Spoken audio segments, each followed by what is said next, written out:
Good afternoon. My name is Carol Oliver, and I'm the Director of Prevention Solutions at EDC.org, and I'm your facilitator for today. And I want to start by welcoming everyone to our webinar on opioid misuse prevention. We know that many of you are leaders in your respective fields, and we thank you for taking the time out of your busy schedules to attend. So this webinar is the first in a series of webinars hosted by EDC.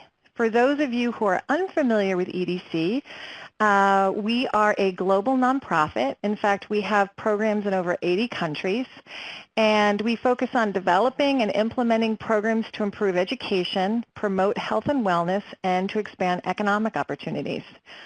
Through this webinar series, we will share what we've learned across the breadth of areas in which we work. Future webinars will focus on topics such as preparing a workforce to succeed at the human technology frontier, the complexity of identifying and preventing symptoms and causes of suicide, and how to collaborate among rural STEM teachers and how to help them create equity in STEM education. So although each of these topics seems different, they all share EDC's commitment to identifying challenges and developing innovative research solutions. And where we're going to start in today's webinar is really on where you all came for, which is in reference to opioid misuse prevention. So here's what we're going to start with. So one is, what do we mean by prevention? So if I were to put a doctor and an educator in a room with a substance abuse treatment provider, they all may see prevention from a slightly different perspective. And so one of the things we need to do is start by getting on the same page with what we mean by prevention. The second is, in many professions, not all strategies are created equal, and we want to make sure that if we are, that we want to understand the role of what prevention is in the opioid crisis. And many people are very focused on treatment, which is essential and important, but treatment alone cannot really impact the problem. So we want to know, what does it really mean to do prevention work? And what works to reduce the opioid misuse, and what are the best strategies to be able to do that. And lastly, which I think is really essential too, is what role do each of us play? So, you know, this is an epidemic that affects everyone, and I'm sure that people who are on the call can think of someone in your own life, a neighbor, a friend, a conversation you probably had in the last 6 months where this topic may have come up. And so we're also going to talk about what we all can do individually as well.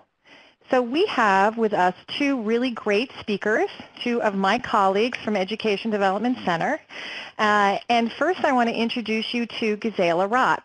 So Gisela has more than 15 years experience in public health, and her career has actually focused on opioid and other misuse prevention programs.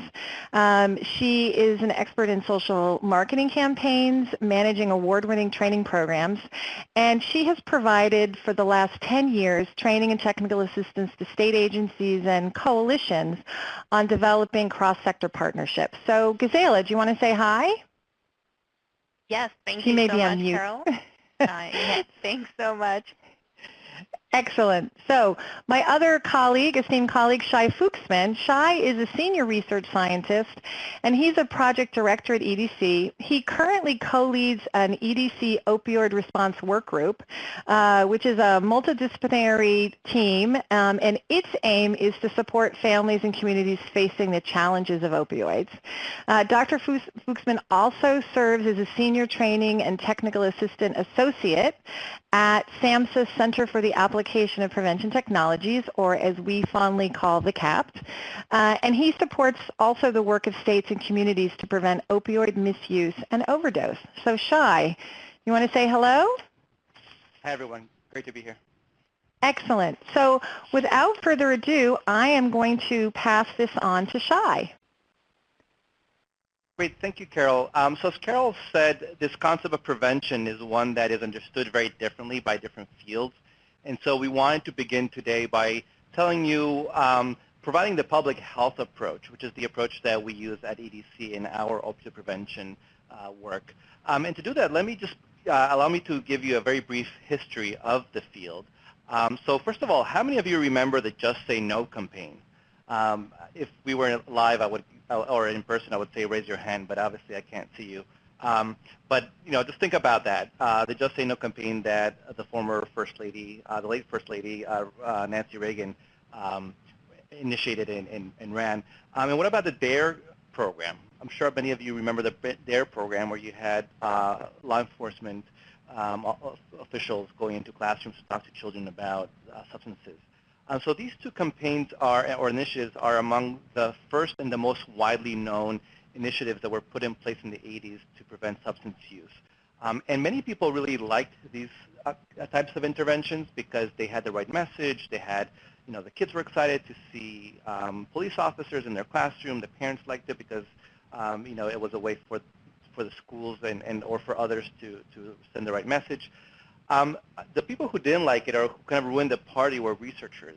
People like me, people with a research background came in, evaluated the impact of these interventions, and we found that the way those interventions were implemented didn't quite make a difference in terms of substance use among young people. And so we had to change our way of thinking and our approach to prevention. And so then in the 90s, the funding, much of the federal funding went to researchers based in universities to develop programs that they could implement and evaluate and demonstrate their effectiveness. Most of these programs were school-based programs, so curriculum, different types of curricula. And we called them back then model programs. Now the problem, and that was great, that was a great advancement, but the problem with that is that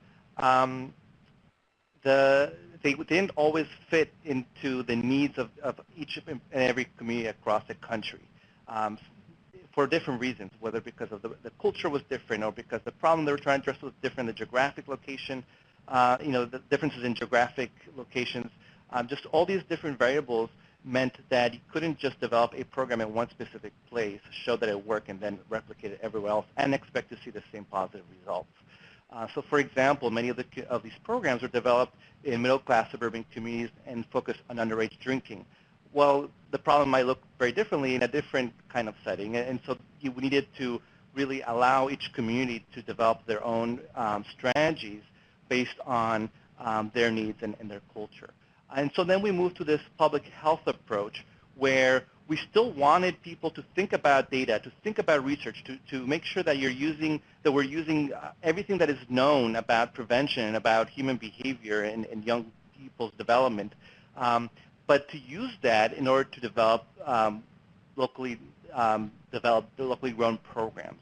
And that's kind of where we are now. And so let me just go to the next slide and summarize basically what I said or where we are now, which is prevention today is a data-driven process, not one that just feels right, the way, not to disparage the efforts of people in the 80s, but Just Say No and DARE, those kinds of programs made sense, they were intuitive, but they weren't data-driven, and so they were not found to be as effective.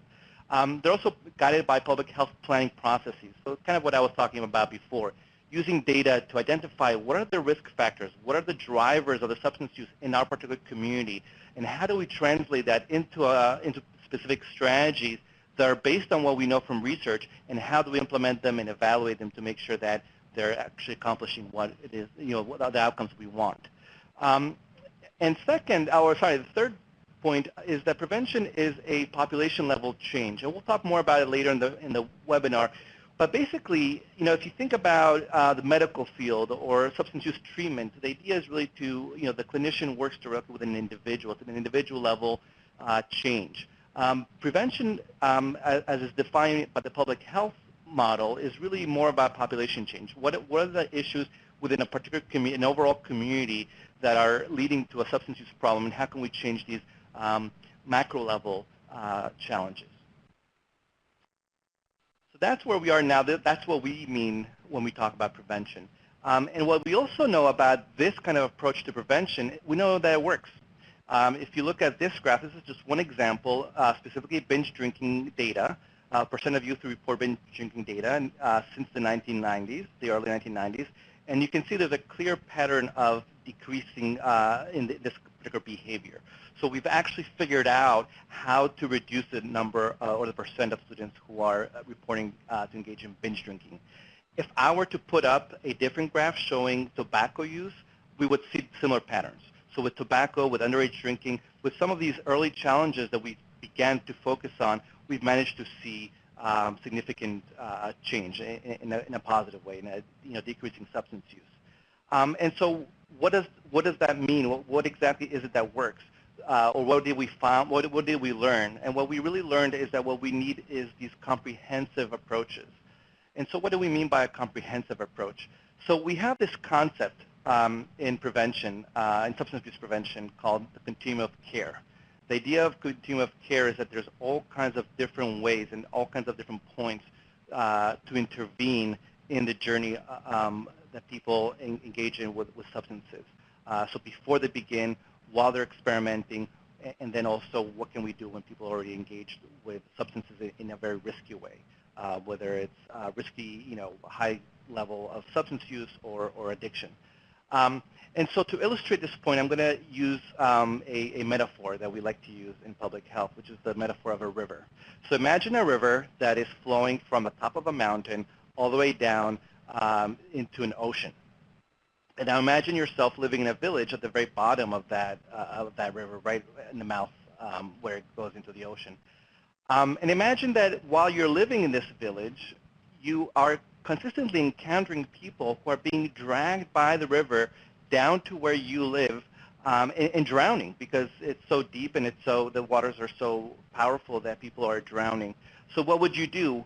Well, of course, every time you would see someone who's drowning, what we would all do is go out and try to help that person, try to rescue that person, pull them out of the river. But if that was happening all the time, at some point we may say, wait a minute, why are we just sitting here waiting for the next person to drown to rescue them? Why don't we think about strategies that will help them, help people not drown in the first place?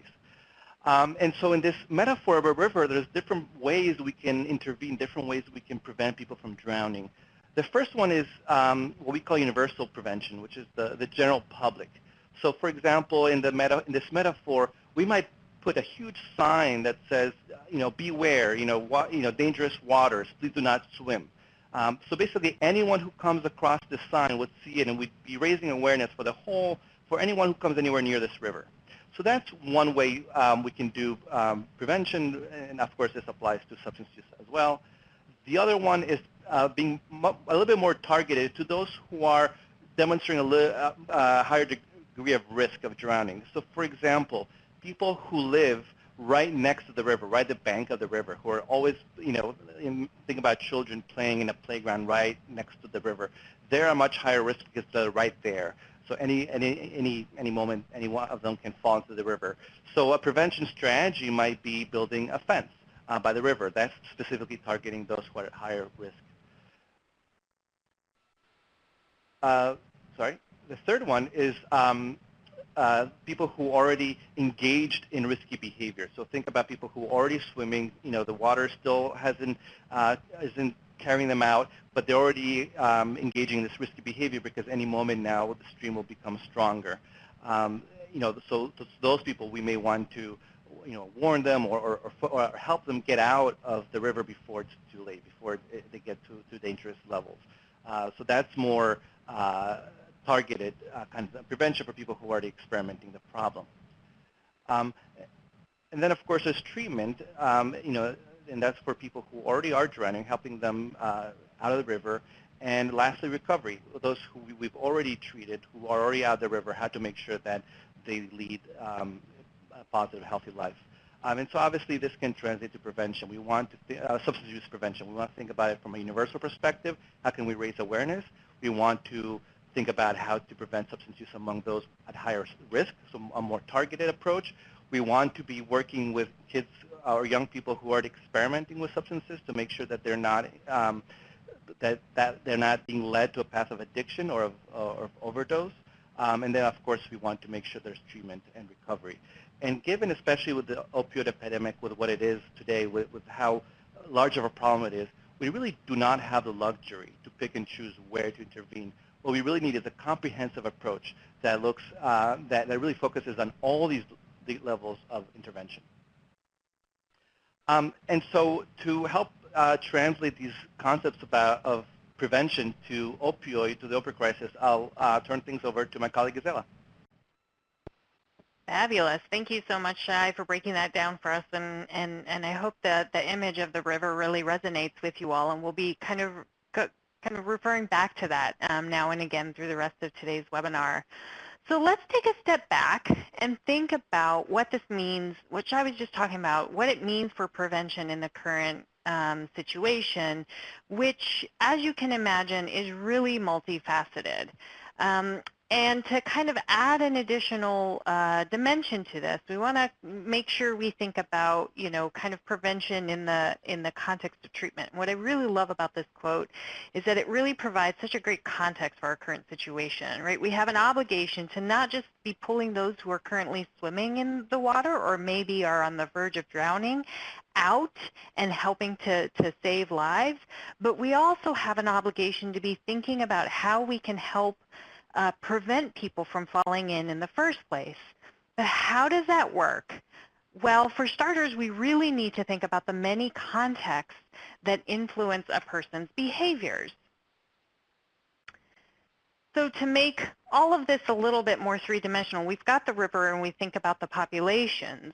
Now we want to be thinking about those contexts or levels that provide us with an idea of where and how we can develop a truly comprehensive approach, right? So we think about the world and how we each are in it, and if we think about our own lives and how we move through, right? We move through multiple kind of contexts. We live individually. We have relationships with other people. We, work or are in community with people. Maybe, for younger people, we go to school with people, and then there's a wider society that kind of dictates norms, values, and things like that.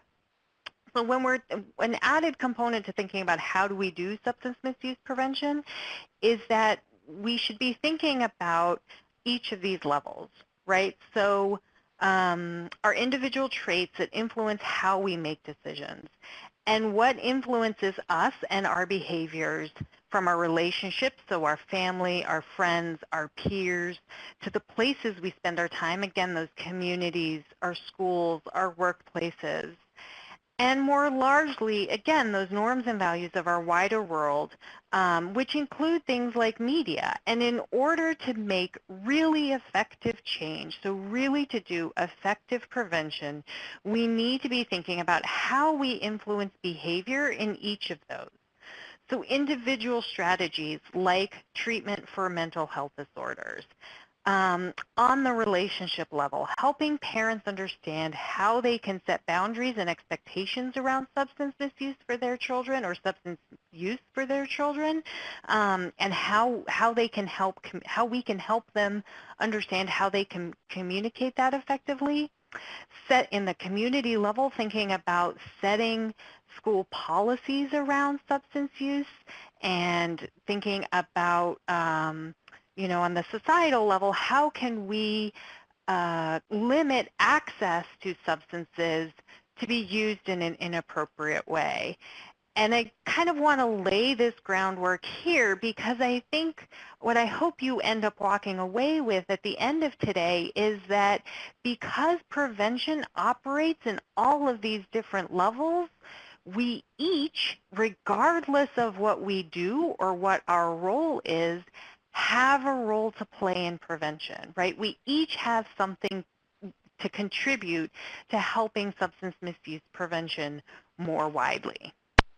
All right, so before we kind of step into roles, we want to take a step back and talk a little bit more about the types of strategies that are effective in substance misuse. And we're going to focus on opioid misuse here specifically.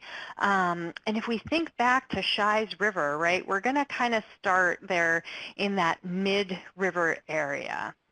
And I'm going to kind of talk about this globally, and then Shai's actually going to walk through some very specific effective prevention strategies that we can be using in this opioid context.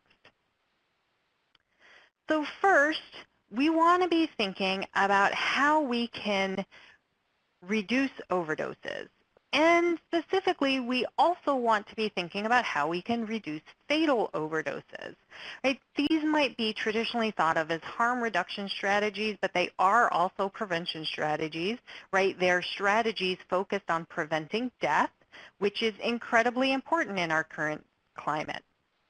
So providing things like naloxone to individuals is really important, right? Naloxone, which is an antidote that can help reduce fatal overdoses, or setting Good Samaritan policies so that people can call and safely call 911 for help and not have fear of being arrested by law enforcement when they show up to respond to a 911 call when someone has overdosed. Right, a Good Samaritan policy is a great example of a society-level policy. It can really help kind of frame how we respond to people who are overdosing. This also includes things like post-overdose strategies, which Shai will be talking more about in just a minute. We also have strategies that are focused on preventing people from misusing opioids, right? So this might include thinking about how do we make sure that people who are appropriately prescribed opioids don't end up misusing them. So we might be thinking about how do we engage prescribers or providers in education and patient education to make sure that folks understand what the limitations may be around using opioids as they are prescribed, right? So in this case, we might be thinking about that as an intervention focused on that level of like a healthcare community. I do want to just say here, right, it's incredibly important to acknowledge that opioids prescribed to treat pain is very appropriate, as long as we kind of keep track of it and we make sure there's the proper interaction between the prescriber and the patient. But chronic pain is a real thing, and opioids are a necessary antidote to that pain. So we do want to just make sure we're not, kind of banning opioids completely. So that's kind of that types of strategies that might prevent people from misusing opioids. Then finally, we have this final kind of outer layer, which is really focused on preventing initial onset the spectrum. This can include changing the overall landscape, thinking about maybe screening and brief interventions in a general setting, school-based programs, and media and other health communication strategies that perhaps aren't targeted only towards opioids and opioid misuse, but perhaps also to a kind of broader substance misuse prevention effort. So those are kind of the different levels, the full spectrum of the types of prevention strategies we might be thinking about. But I'm going to hand it over to Shai now, and he's going to walk us a little bit more in depth on specific kinds of strategies. So Shai, over to you. Thank you.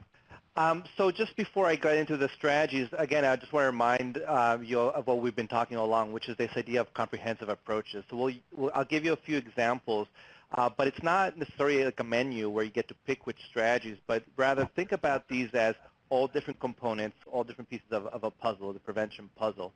So the first level that we spoke about, both Gisela and I, is this idea of how do we get the general public involved? How do we raise awareness?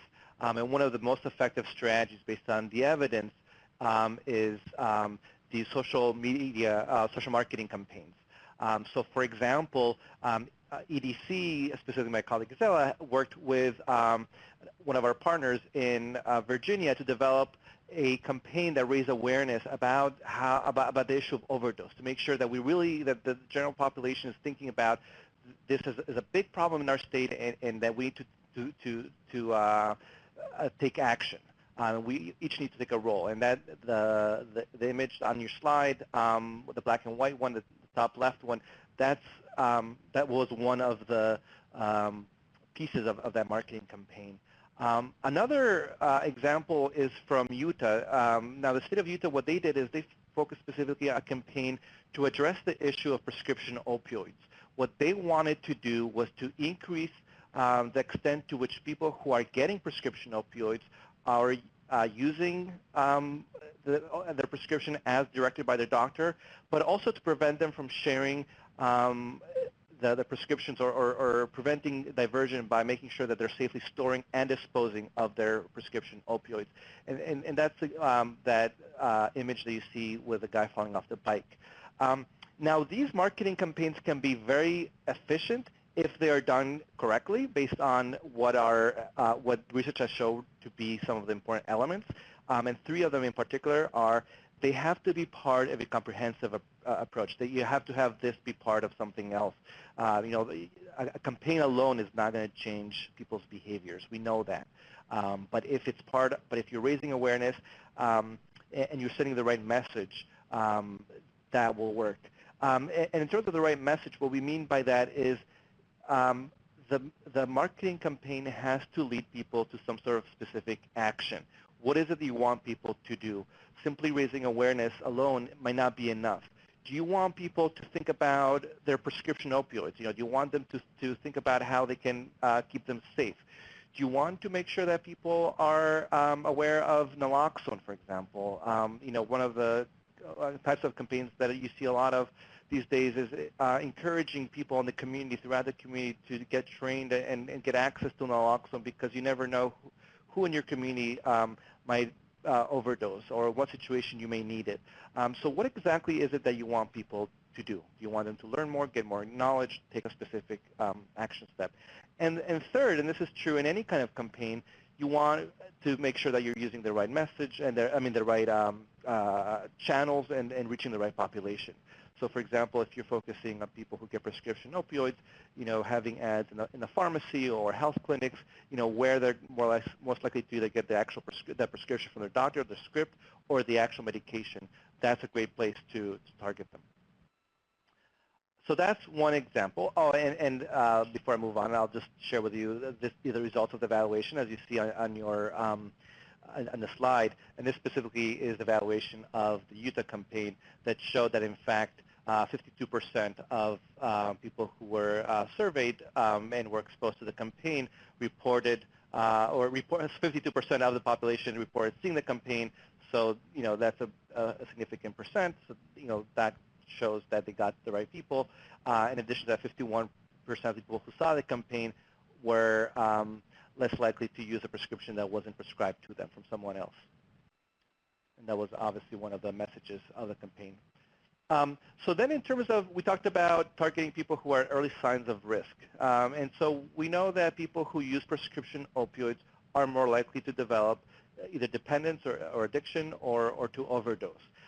As Gisela said, prescription opioids are among the most powerful tools that clinicians have, that physicians have, to help patients manage pain. And so the idea is not to discourage people from taking prescription opioids, but it is about making sure that both the prescriber and the patient are using, whether the prescriber is prescribing and using safe prescribing behaviors, and that the patient is also engaging in safe behaviors to ensure that they don't develop an addiction or other negative consequences. And so specifically, one specific strategy is prescriber education. Now, with prescriber education, these are basically strategies where we reach out directly to prescribers. We provide them with information that they need to make the right decisions in their practice. That includes, what do we mean by right decisions? That includes screening people for risk of addiction or who actually already have an addiction. So, for example, we want prescribers to access what is called the prescription drug monitoring programs. These are state-based databases where every patient who has ever been prescribed a medication will show up with their prescription history. So you want prescribers to use that information to make sure that a patient that comes to them asking for opioids is not actually doctor shopping or asking opioids from multiple doctors, or that they're screening for some of the risk factors. For example, we know people who suffer from mental health disorders such as depression are more likely to develop a dependence on opioids, so you want to screen for mental health. And if that is a risk, if you do identify people who are diagnosed with depression, maybe think of an alternative way of addressing pain that is not opioids, that is less risky. In addition to that, we want to make sure that prescribers are using safe doses or prescribing safe levels of doses and potency. So for example, CDC in 2016, the Centers for Disease Control and Prevention, issued some guidelines that included things like recommending that prescribers prescribe no more than 7 days worth of pills. In the past, doctors, to make things more convenient for patients, for example, after surgery, might have given a 30-day supply. We know that the risk for developing dependency exponentially grows after the 7th day of taking opioids. And so the CDC is really recommending that doctors think about a 7-day supply or less when they're prescribing patients, particularly after for acute but short-term pain like after surgery. And also, it's not just about the number of pills, but also the potency. Making sure that you begin at the lowest potency, lowest dose as possible. Also, if you do identify a patient who is demonstrating an addiction to opioids, it's important that prescribers know what to do with that. That they know to refer the person to treatment, or that they work with a patient, that they administer what's called medication-assisted treatment, MAT. Don't just tell the patient, you clearly have an addiction problem, so I'm just going to stop, I'm going to cut you off. That's not a good idea. That's going to get the person most likely to find opioids elsewhere and perhaps even increase the risk. So really to help the patient off of the addiction. And then lastly, talking to prescribers about how to talk to their patients, how to make sure that they're conveying this information to the patient so that they're using opioids as safely as possible. And again, there's also many different ways of doing prescriber education. So when we think about education, we think about a bunch of people in a classroom. If that can happen at a conference or a hospital, those hospitals will have particular sessions for all doctors to come together. That works well. But there's other strategies too, given that we know how busy prescribers are. Other examples include academic detailing, where it's a one-on-one kind of session, very brief sessions with prescribers. An individual, someone in the public health field, or someone who works at the hospital might schedule a series of visits to different physicians. They might also provide some written information. But another example, this is from the state of Arizona, I believe other states have used similar examples, is issuing report cards to prescribers. So every 3 months, every prescriber will get a report card that shows how much opioids they prescribed in terms of dose, in terms of number of patients, how often, for how many days, and then showing how that compares to other doctors in their same specialty. And so if you are prescribing opioids above average compared to your colleagues, that might be a sign that you might be over-prescribing. And so that's kind of a feedback that we're providing prescribers in order to ensure that they're using safe practices. Like I said before, it's very important when we think about prescriber education that we one of the messages for prescribers, and obviously they're all smart people, or they tend to be smart people, and they probably know this, but to remind them that if someone already has an addiction to opioids, we really want to make sure that we're helping them through that challenge and not simply cutting them off and leading them to seek other kinds of substances, particularly heroin and fentanyl, which are other forms of opioids that tend to be more dangerous, especially since they're illegal and unregulated. And so, again, this just examples of specific outcomes that have resulted. Washington State had a prescriber education program that demonstrated, and this specifically was through labor unions who receive health care through their the unions. And they showed that of the doctors who were trained through this program, or rather their patients saw a 27% decrease in those who receive, 27% of patients, there was a decrease of 27% of opioid prescription, and also 50% decrease in opioid-related overdose deaths, which is obviously a very important outcome as well. Another example is from Utah. They did the academic detailing that I talked about, the one-on-one sessions. And here they found a 14% decrease in, again, in medication-related overdose deaths, and also between 60 and 80% reduction in inappropriate prescribing habits. And this is specifically compared to the Utah prescriber guidelines. They found that there was much greater compliance among prescribers with those guidelines.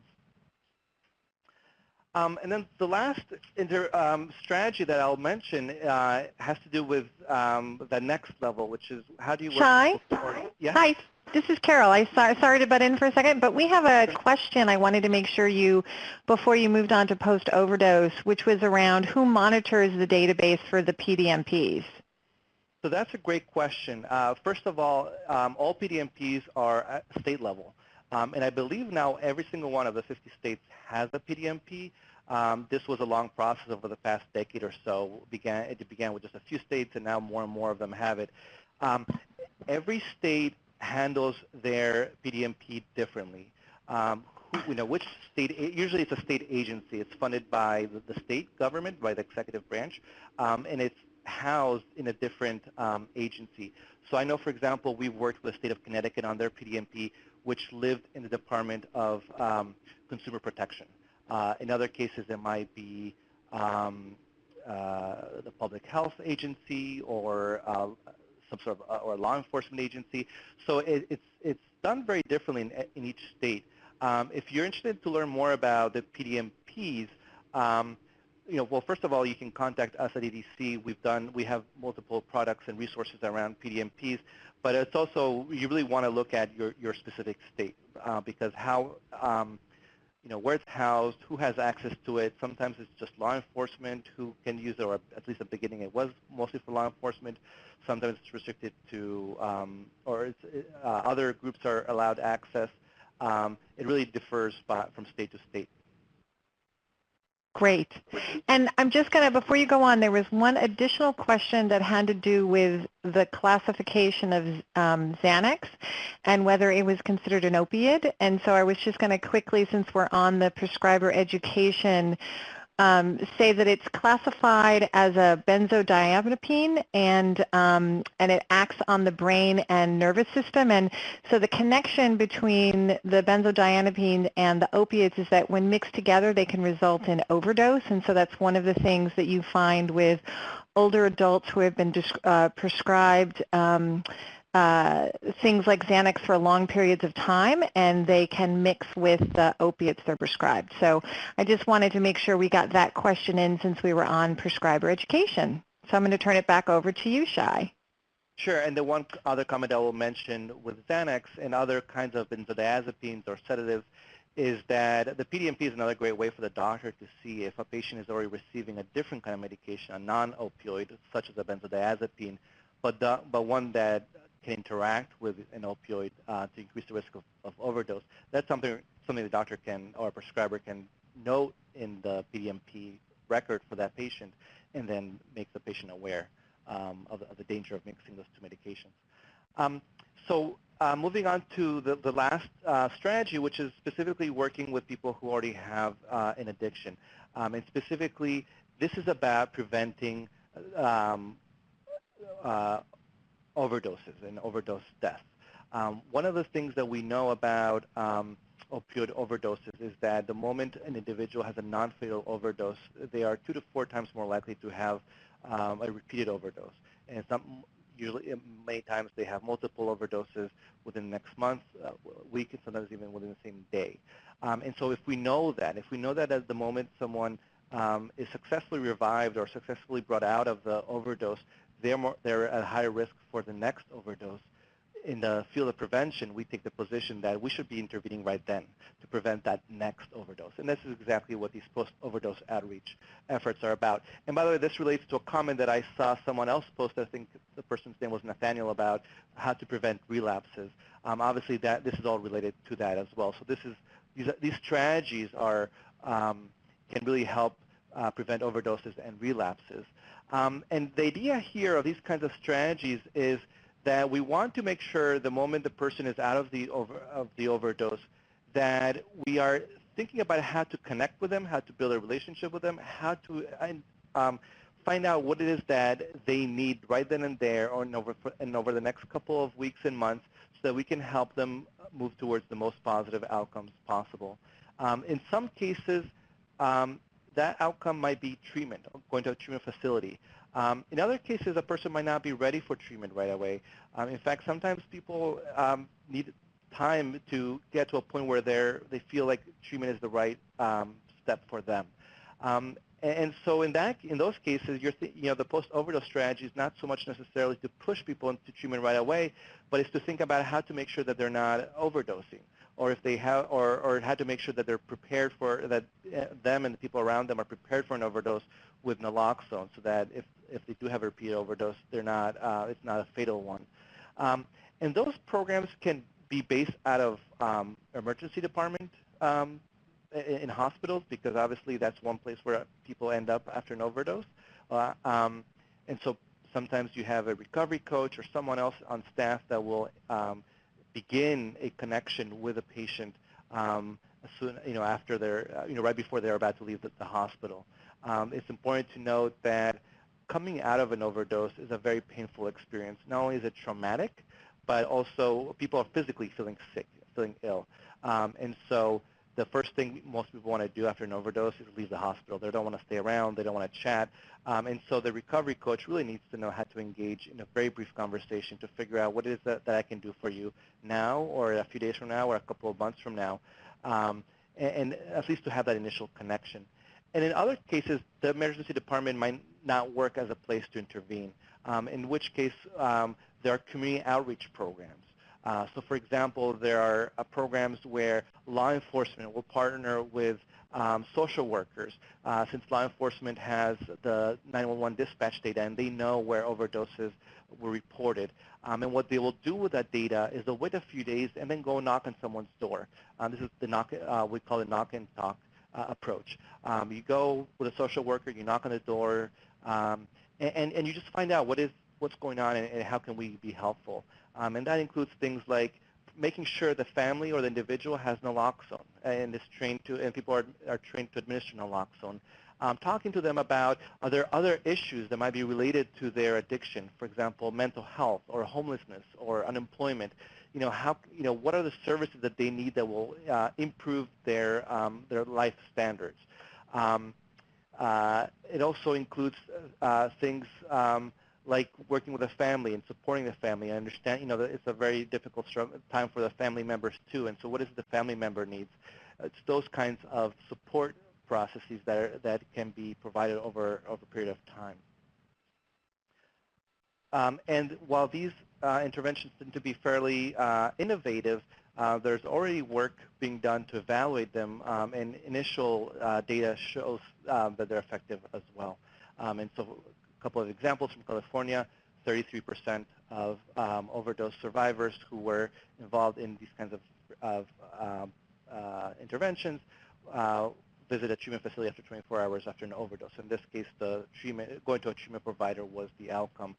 In Massachusetts, similarly, a police-led referral program, this is community outreach, placed 75% of overdose survivors into treatment. So, this is one of the outcomes that is coming out of these interventions. And lastly, before I turn things over again to Gisela, we want to also talk about other kinds of strategies that are not focused solely on opioid prevention. So far, the three strategies that I mentioned all have to do specifically with opioids. But if we really think about prevention and upstream prevention, we really want to be thinking about what can we do even beforehand.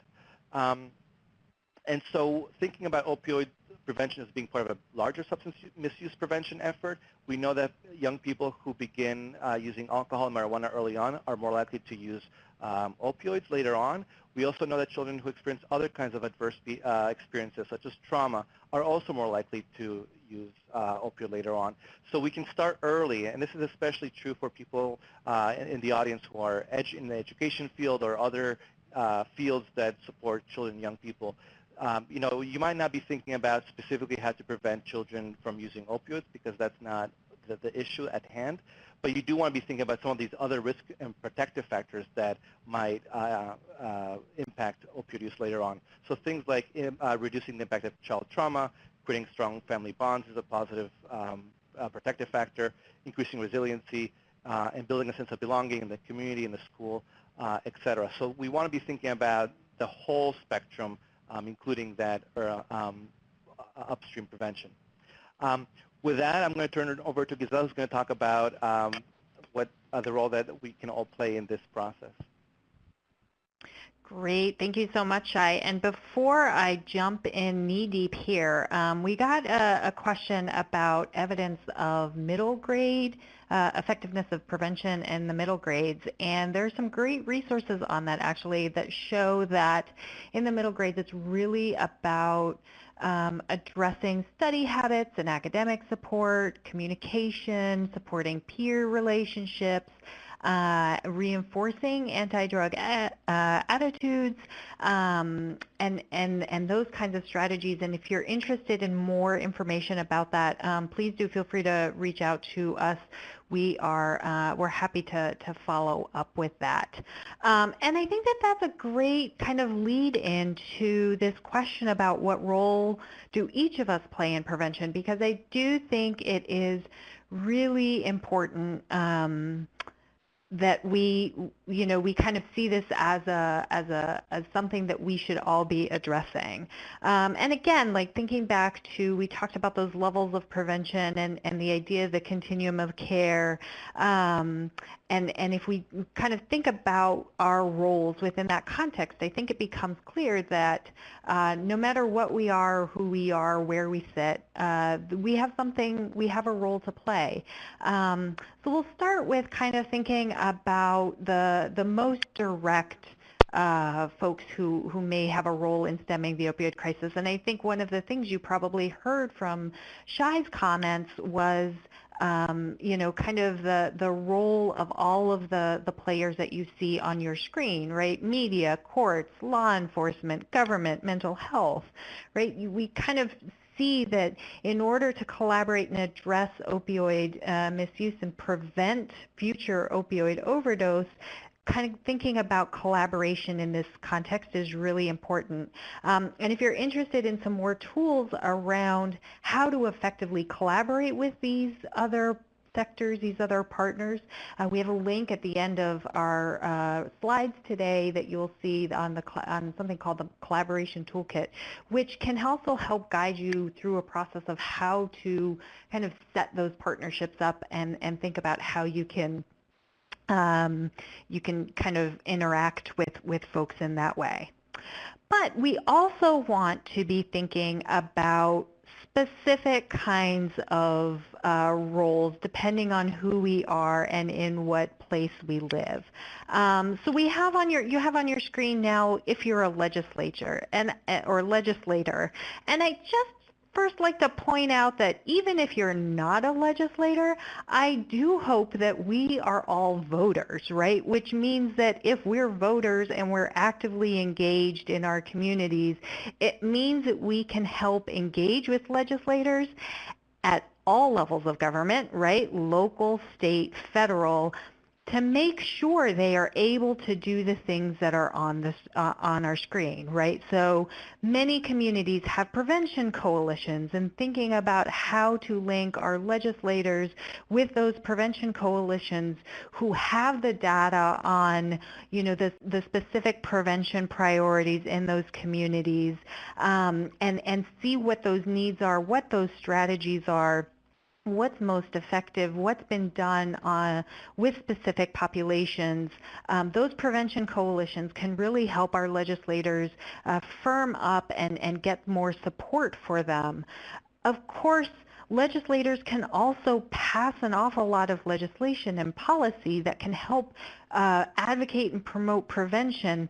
I think an example of this is having legislation passed to make sure naloxone is not only available but also affordable, right? Because naloxone, just because it's available, if it's $100 a dose, there's going to be a financial limiter to people being able to obtain it. So thinking both about availability and affordability. Again, thinking about prevention funding and being very careful about our language. This is important for everyone, and we'll come back to this again later, but making sure that we are using effective language is really important. So then if we're business leaders, right, first of all, I think as business leaders, hopefully we provide health insurance for our employees, and so making sure that our health insurance covers behavioral health services and alternative pain therapies and those kinds of things is really important. We have, as business leaders, an opportunity to be promoting and supporting people and effective and affordable health insurance in that way. And while we should never be asking our workforce whether they are in recovery, we can absolutely show support for people who are in recovery by acknowledging Recovery Month, which is the month of September, and being a substance-free workplace, right? And not just substance-free workplace during the day, but also thinking about the policies we set about business lunches, work events, and those kinds of things. And if relevant, thinking about having naloxone on site, we can reach out to our local prevention coalitions and ask for presentations on what's being done locally in terms of prevention. But I'd also encourage us to be thinking about how we can engage youth and help build those positive connections with them by offering things like summer internships, having youth advisors on our local boards and chambers of commerce. And finally, if we're community leaders, and I say if, but again, I hope we all think of ourselves as community leaders and having an important role within our communities, right? So thinking about how we can engage with prevention, either through pro bono work or supporting youth councils and schools, talking with our local prevention coalition leaders, networking with others to talk about prevention, and thinking about how we can help, right? So volunteering with local community centers, local youth centers, supporting substance-free events, supporting community programs for youth, and finally this piece around making sure that we use appropriate language. Right? Language is shifting and changing all the time, and we need to make sure that we are not using stigmatizing language. Finally, and I'm wrapping up rather quickly, but do want to make sure, right, we think about, we are all continuing to educate ourselves about the problem, the substance use issue that is most relevant in our communities. For many of us, it is the opioid crisis right now, but that doesn't mean that's the only one or the biggest one. Making sure we address stigma and we think about the language that we use. We haven't talked about this a lot today, but I think it's an incredibly important piece. If you're interested in more information about how we can do that, please do feel free to reach out to us. Learning about the existing prevention efforts we have in our own communities, legislation that might be passed on our state levels, talking with our friends and neighbors about the problem, and promoting prevention kind of together. And I think in summary, really thinking about how we can get involved. There are so many ways we can do this, and I really think that it's up to all of us to be thinking about our role in prevention, and don't be surprised if it comes at you from a very surprising way. And I'm actually going to use that as a way to ask Carol to share a story that she had about how kind of getting involved in preventing opioid overdose kind of came at her out of left field in some ways. Sure. Yeah, so about 2 weeks ago, I had a very good friend, and her ex-husband actually ended up in the hospital in an overdose, and it was not known to her that he had years and years ago had a substance use disorder. And I also have to say, just last night I went out for dinner and met someone, and in our conversation she told me that a family member had an opiate overdose. And so I think that this is something that's coming up more and more and more in conversations I know that I'm having and I'm sure that you're having. And that's why, one of the things I learned early in my prevention career is it sort of takes everyone to really solve complex social problems that are like the opiate crisis that we're having. So some of the things that we have that may be able to help you is one is to find out more information. So if you're interested in what Education Development Center is doing, and as I mentioned with Shai Fuchsman, who oversees a interdepartmental work group on all the opioid work that's happening in Education Development Center, all of that is listed on our website. In addition, we have a initiative called Prevention Solutions, where we provide training and consultation services on developing and thinking about and planning and addressing substance misuse problems like opioids. A lot of our focus is on opioids, and so if you have questions about initiating, working on, changing any kind of prevention approach that you're working on, you can feel free to get in touch with us, and we'd be more than happy to talk to you. Both Shai and Gisela work on the Prevention Solutions project, so that gives you a sense of the expertise. So we want to thank all of you for being on this, for participating, and as I said before, this is the first in a series, and we're really looking forward to having the opportunity to have further discussions and learn together about these future topics. So thank you all very, very much.